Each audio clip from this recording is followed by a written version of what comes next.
Hi, welcome back to the Fantasy Football School. Today's class, we're going to talk about my top 10 quarterback prospects for the 2026 NFL Draft. All right, starting with number 10 here, we got Austin Mack, formerly of the Huskies, Washington. He followed his college coach, Kalen DeBoer, to Alabama. He should be the heir apparent to Jalen Miro the upcoming season. I think he should be with Julian Sayin leaving Alabama. He should be the potential starter in 2025, knowing that we expect everyone expects Jalen Miro to declare for the 2025 NFL Draft. So Austin Mack, number 10.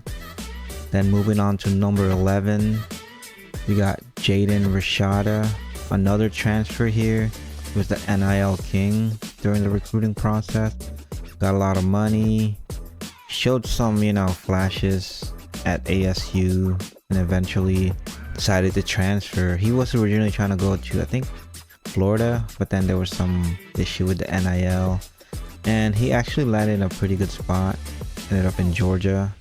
Should be the backup or potential, heir to Carson Beck this upcoming season.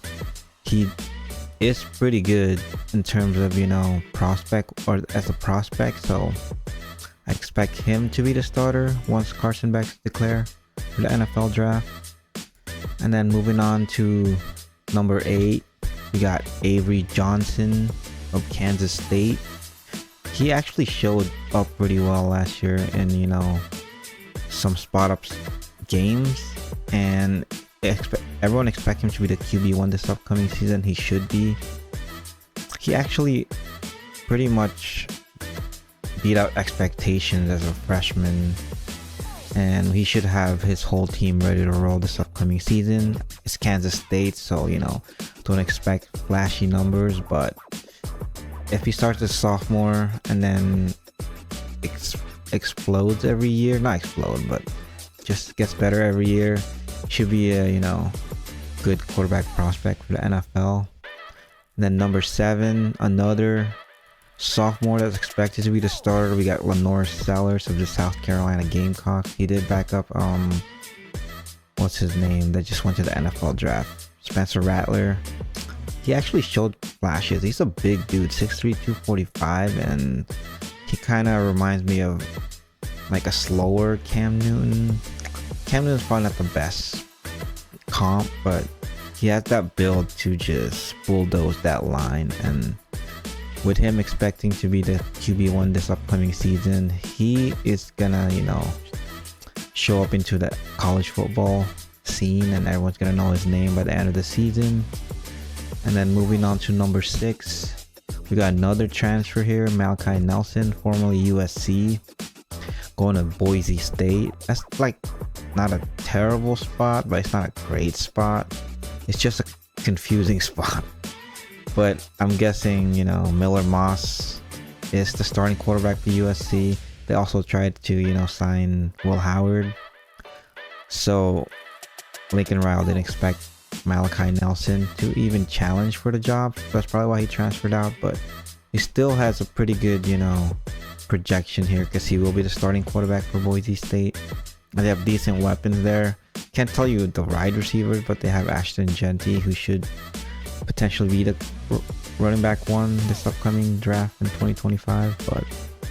And moving on to number 5, we got another transfer here and should be expected to be the QB1. We got Aiden Childs, formerly of Oregon State Beavers, going to Michigan State following his coach, and should be the QB1 and expected to be the QB1. And he actually played pretty well, taking over for DJ Uiagalelei for a few games, and he's shown flashes. It's actually rising up my board right now because of the a build that he showed playing.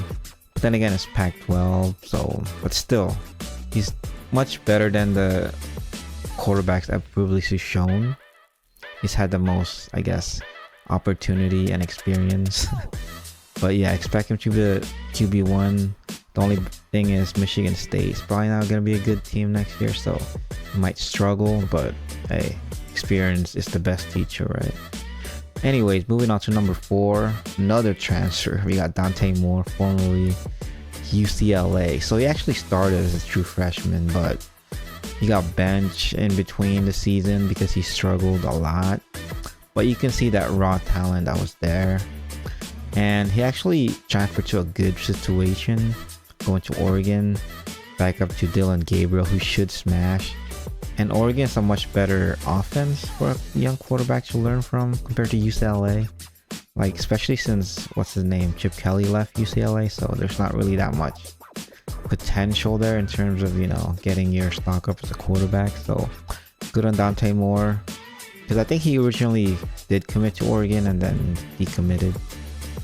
Next, my number 3 prospect is Arch Manning, another backup quarterback this upcoming college season. He is the true backup now. And no, I have him as my number 1 prospect for this class, but unfortunately he's not playing this upcoming season, barring any injury from Quinn Ewers, so I can't really put him at the top because we can't really see him improve.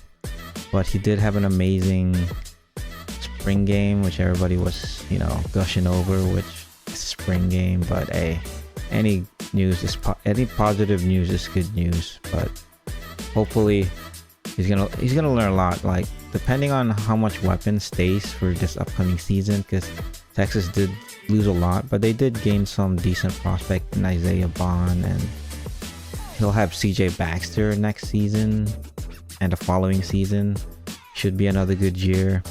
So Arch Manning is in a position to have a good 2025 season, assuming, I mean, Quinn Ewers is either he declares or he transfers, because you cannot keep Arch Manning on the bench for 3 seasons.